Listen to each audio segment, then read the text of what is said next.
Now, for this tutorial, I don't actually own anything ripped because it's not my personal style. And when it has ripped, I've just repaired it. And my little sister here, whose entire wardrobe exists of ripped garments, isn't here either.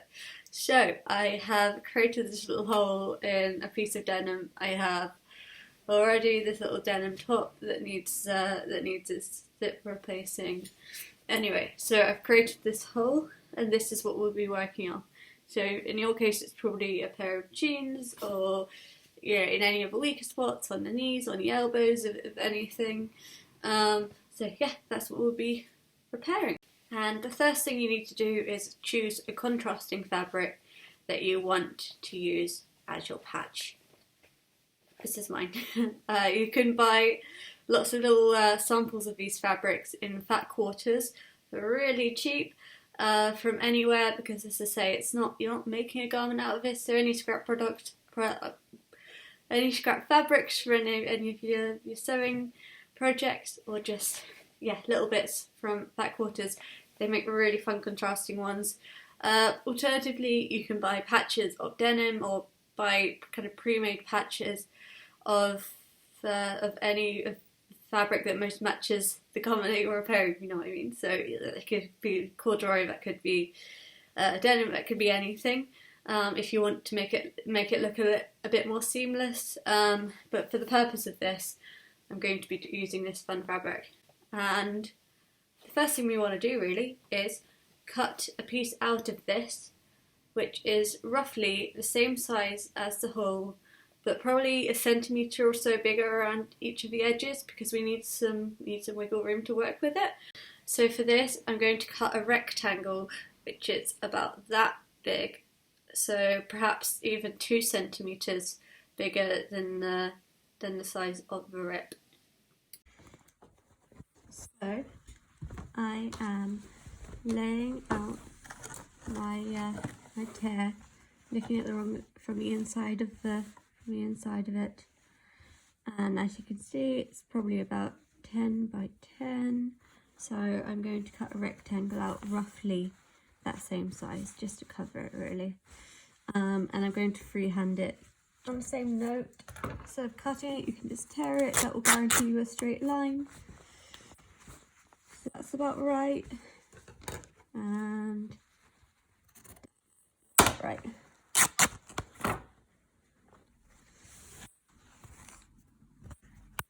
I'm just taking off all the straight edges, because those will get annoying, they'll get caught.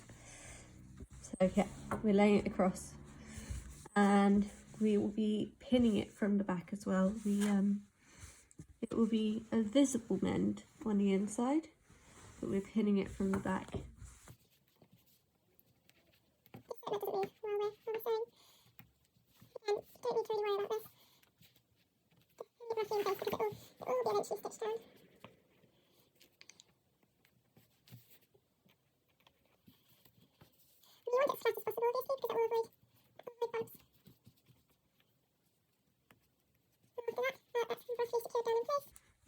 Flip it, and I'm going to cut some of these more annoying threads out of the way, just because I want to be able to see my mended patch. Some might like the look of the fray, and a lot of people do keep the fray with very little of the patch exposed underneath. But for me, I don't particularly like the shape of this repair, so I'm actually going to go in and distress it further.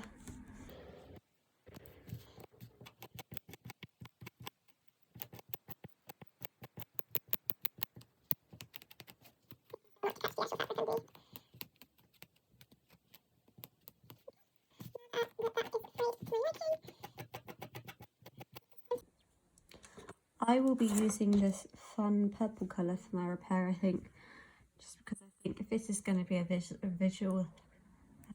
visible mend, it may well be as visible as possible. So I'm just going to thread the needle.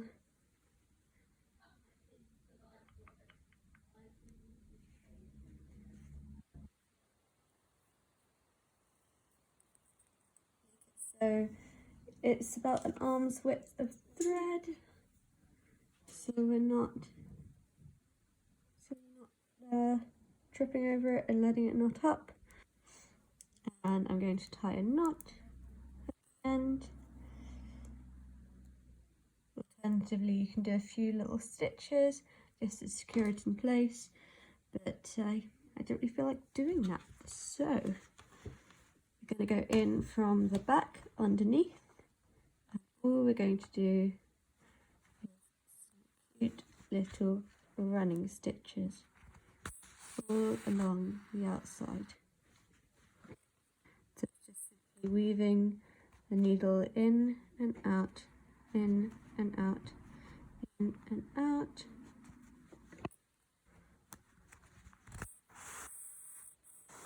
The smaller you want to do the stitches, the cuter it will probably look. And yeah, it's totally your preference on how you want it to look. The size of the thickness of your thread and the size of it.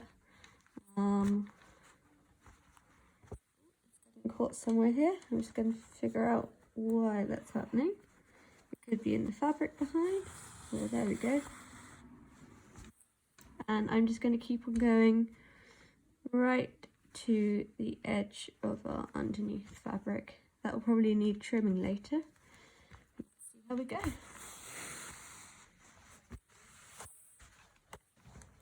I'm rotating it,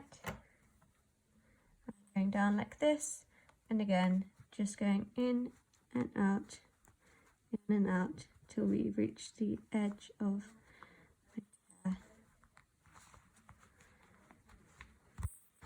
So I'm going to time lapse this now so you can see the whole process of going right around the outside and just, yeah.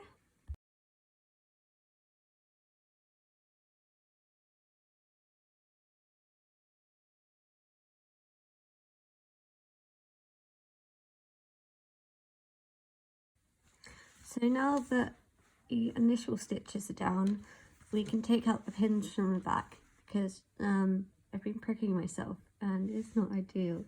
So we know that it's steady, we know that it's flat enough, and then we can just keep on going. Again, I roughly know that I've got about a centimetre of stitching allowance around the outside now.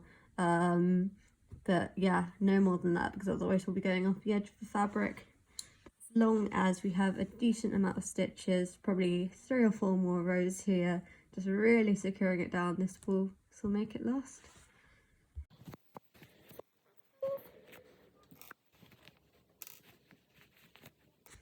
And let's continue around the outside.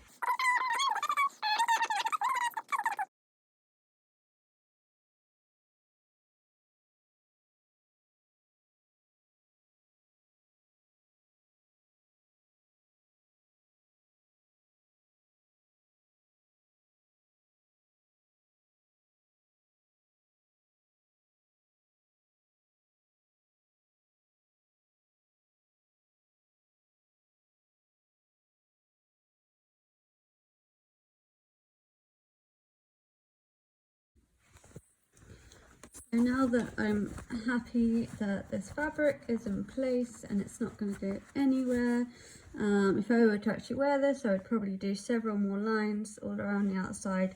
But for demonstration purposes, this isn't going anywhere. It's really strong, and that's your whole covered basically. It's your whole secured. So I'm just going to flip it over, tie a knot at the back, or double knot at the back, and job is a good one. If you wish to trim the excess around the edge, you're more than welcome to. If you wish to trim the rest of this fabric, but I would advise against it, because if this is an area under a lot of stress, a lot of wear, eventually more of the denim is going to wear away, and you want as much kind of potential coverage as possible, and you can always extend the stitching out and really reinforce it. You know, you don't want this throwing away as well. So yeah, that is done.